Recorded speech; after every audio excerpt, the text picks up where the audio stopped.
You're listening to the Fitzy and Whipper podcast. We're very excited about this. Australia's Got Talent is returning to Channel 7 and 7 Plus this Sunday, 7 p.m. Lock it in. The new judging panel. We've got Kate Ritchie, our very own, Alicia Dixon, Shane Jacobson, and the very talented David Walliams. He joins us.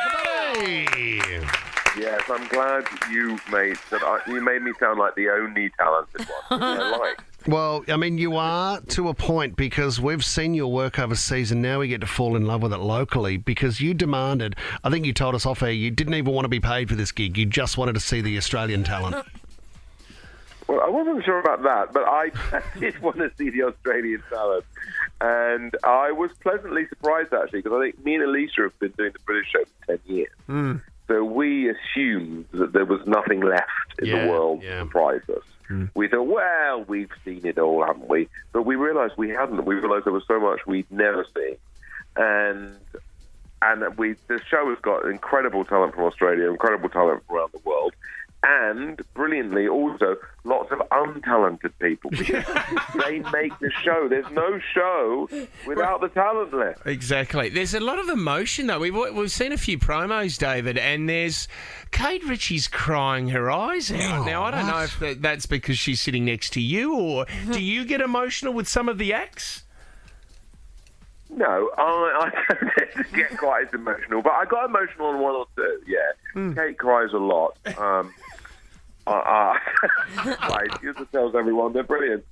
We got on very well. We were sat next to each other, actually, and I did wind her up quite a lot, actually.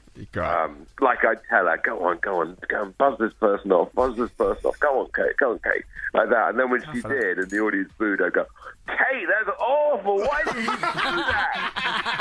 that? Threw her under a bus. But we had. We had a lot of fun together, and it felt immediately quite natural, because it's quite strange. There's no rehearsals for this show. There's no script. You're just kind of on your wits, and we just got off a plane, me and Alicia, and it was like, okay, what's all this going to be about? But immediately it felt natural, apart from the few occasions where people walked onto the stage, and I said, just because I, didn't know where I was, I went, welcome to Britain's Got Talent. And now you've never heard Australians boo as loudly. And I got the name of the show wrong and thought we were still in Britain. Can happen. Giving feedback, in the radio industry, if somebody was to do, say, they were trying to put on a performance or a live read and it wasn't very good, we use terms like, I reckon you've got a better one in you. I reckon it's worth another crack. You've got a better one in you. But on a show like this where you can't get them to go away and try again, how do you give somebody that direct feedback? Well, you don't. You just buzz them off, which is the beauty of this team. Well, no, it's different, isn't it? There are people who are getting up and just having a bit of a laugh. They're so wide of the mark that, the buzz is the right thing. There's other people that you can see have got promise and you want to be encouraging. And you say, come back and see us next year, prove us wrong, all that kind of stuff. Because not everybody, does well on the show, and that if everyone did well, we wouldn't watch it because the interesting thing about the show is people doing brilliantly, other people not doing so well, and the drama of that. So I try and be as supportive as possible, especially if I can really sense that person it means a lot to that person, and I can see some kind of spark of something there, then I think it seems unkind to buzz off. But you'd be surprised, when you've been sitting there for like 10 or 12 hours, you're really ready to press that button. You're ready to get out of there. Hey, don't think that we're all like angels. Oh, for goodness sake, we want to go home. Let's buzz them off. Let's get them out of here.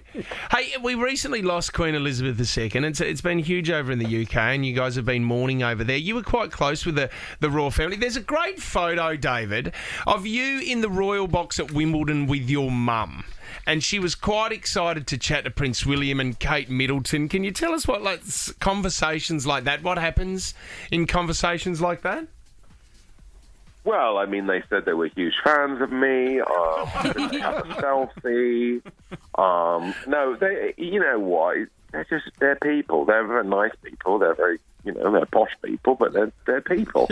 I've met them both before a few times, and they immediately put you at your ease. And you have quite a light conversation with them because you don't want to ask them really personal questions because, you know that if you told someone, it would end up in a newspaper. You just have a light conversation.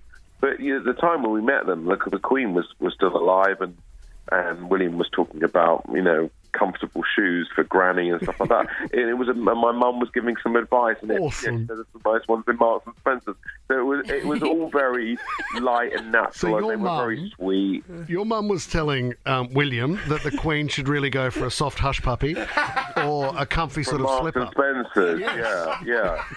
That's awesome. what you're saying. That's what we're talking about. I mean, it was just very light, but I love that. It's a weird one, isn't it? I mean, obviously you're royal, you're on a sort of pedestal and everything, but at the same time, they're just people, aren't they?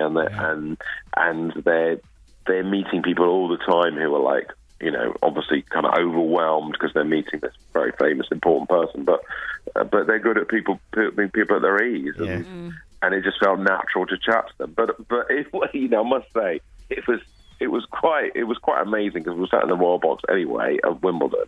And then second, obviously, everyone was like, all the photographers were taking pictures and stuff like that. So the next day, you can imagine my mum loved it. Going into like the cafe where she helps out and all this kind of stuff. It was like, we just saw you on TV talking to the future king. It was amazing. It's amazing. I mean, I must say, the great thing about taking your mum to stuff is that everyone's always really nice to your mum. Yes. You know what I mean? So I can introduce her to anybody. Yeah. And people always are being kind of charming. It's a good time, isn't it? And so it's a lovely thing. Yeah, and you get a tip. No one is going to be rude to your mum. No. So I could take my mum to an awards ceremony. There's loads of people I've never met. She says, can I meet this person? Can I meet that person? And go, excuse me. This is my mother. And everyone's like, oh, your mother! All of that. But the other day we were out and someone spotted her and said, oh, Mrs. Walliams. She went, oh, the brains behind it all. She didn't disagree. She just nodded her head. Wow. You've never given me an idea for a sketch. But I made you. you. Just nodded like you are the brains behind it all. How good is that? But anyway, well done. My mum. Well done, We love Mum. you, David. Australia's Got Talent. It returns Channel 7 this Sunday night at 7 p.m. Appreciate your time. We know how busy you are. Thanks for coming on, buddy. Okay, thank you very much for having me. See you, legend. Bye-bye. You're listening to the Fitzy and Whipper podcast.